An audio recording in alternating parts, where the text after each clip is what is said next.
Going to need a black 260. So give your 260 a squeeze, and I've got a tail of perhaps 7-8 fingers or so. And I'm going to, first of all, squeeze off a bubble of 3 fingers or so. And then I'm going to make, whoops, I'm going to start again. I'm going to squeeze off a bubble of about 3 fingers. And then I'm going to make a loop twist of perhaps about 4 fingers. And I'm going to make 4 more to match.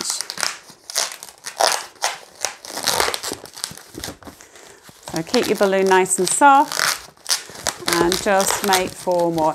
Now for this particular character, for this stage, sometimes I will start off with black as I'm doing now. Sometimes I will do yellow because this character sometimes likes to wear yellow footwear. You can break this off and just tie.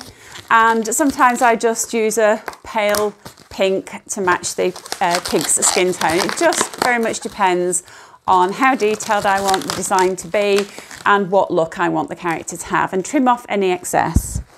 Next, take a red 6-inch quick link, and whilst you're here, hit that subscribe button and activate the notification bell so you won't miss any of my future videos, which I publish on Tuesdays.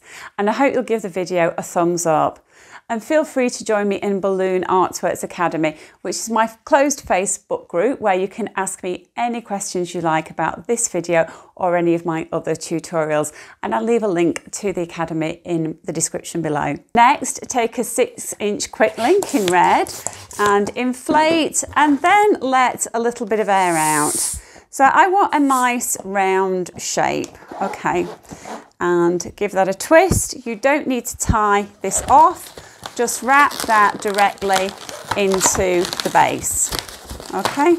Wrap it around a few times and that is not going to come undone, okie dokie. So with this base, you've got this little bubble at the base, and if you're fine with pinch twists, then I like to pinch twist. If you don't like to do pinch twist, it's not critical, so don't worry about it. But I'm just going to pinch twist that, and it's just going to help those feet to stay in position.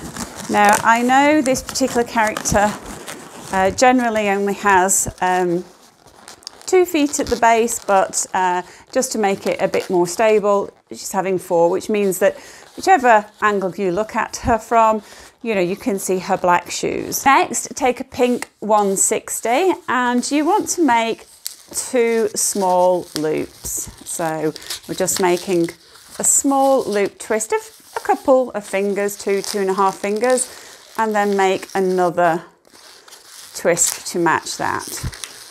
Okay, and then just take that nozzle and just wrap that round a few times. Okay, we can break this off and just tie a knot in this side, and then just let a little bit of air out of this side.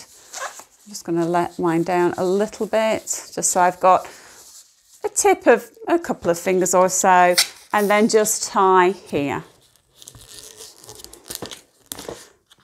Okay, and then I'm just going to stretch that so it's ready. Next, take a bit of 160, and you want to make a raisin, and we do that by tying a few knots in the uninflated balloon, and we want those knots to be in the same place on that line. So we've got our little raisin just there, and we're going to trim off the latex either side of the raisin. Okay, so there's our raisin, and you're going to need this bit, so just hang on to that. Next, take a 6-inch heart in pink and put the raisin inside that heart, okay? And take your hand pump and just inflate. Okay, so I like to overinflate the heart for this design, and then I let out a lot of air. And I really want this to be barely a heart. I can just barely start to see the lobes of the heart appearing. I tie a soft knot, and then I roll that knot up the neck so that that knot is close to the nozzle, okay? And that is nice and squidgy. You know, we can move the air around in there quite a bit, okay? What I want to do now is create a side wall bubble where one of the lobes of the heart would be.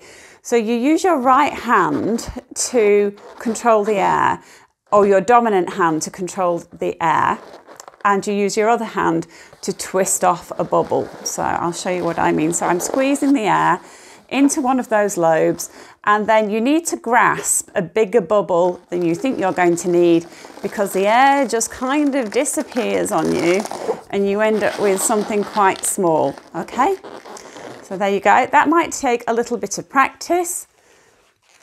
Take those little ears that you've made and just twist them into that side wall bubble and wrap around a couple of times, okay?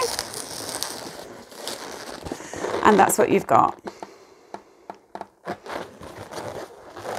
If I were to tie the neck of this balloon onto the body, you could see that the head would be pointing upwards quite a bit, and you may be fine with that. I'm going to go and try a different look with this one. So we're going to find that raisin and then grasp hold of it, okay? And then just make a twist there, okay? Find that little bit of scrap 160, wrap that around that raisin, and then just tie a knot. Now it is a little bit trickier than normal because you've got this neck and nozzle of the 5-inch round getting in the way. So it does make it a little bit more tricky than usual. Tie those two together and then tie a second time, okay?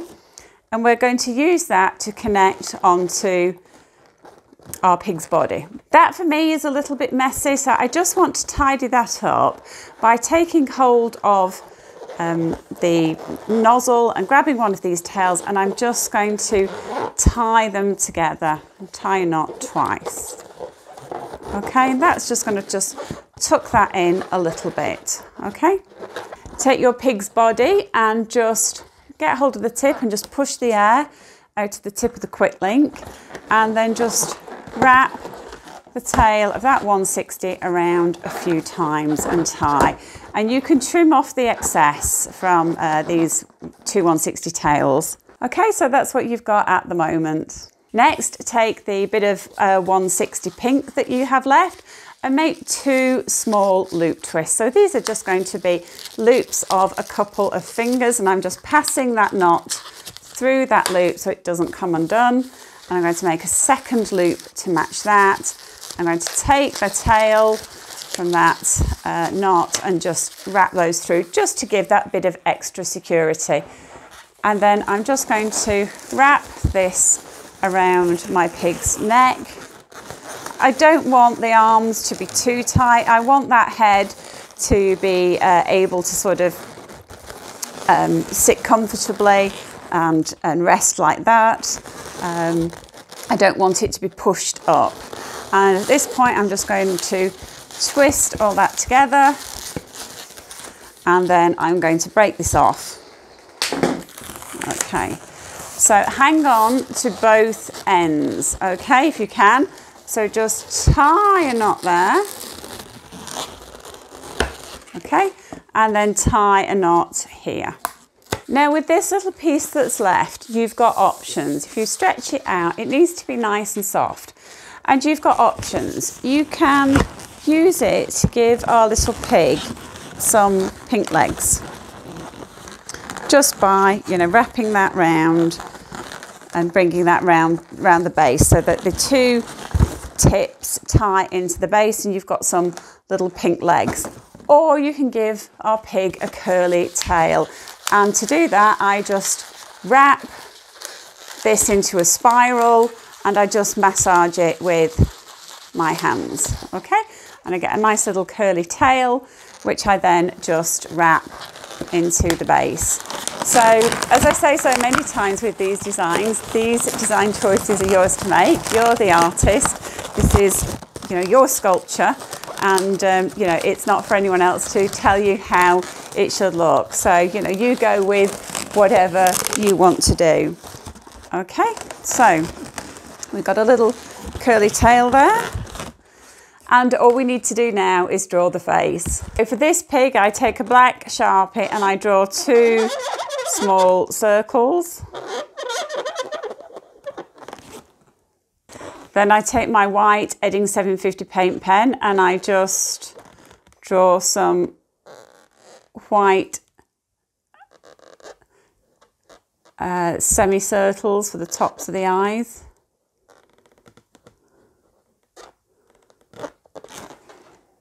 Then this character has a big red circle here, a pink cheek, and a big smiley mouth. And then her nose is at the end here in a big circle. Okay.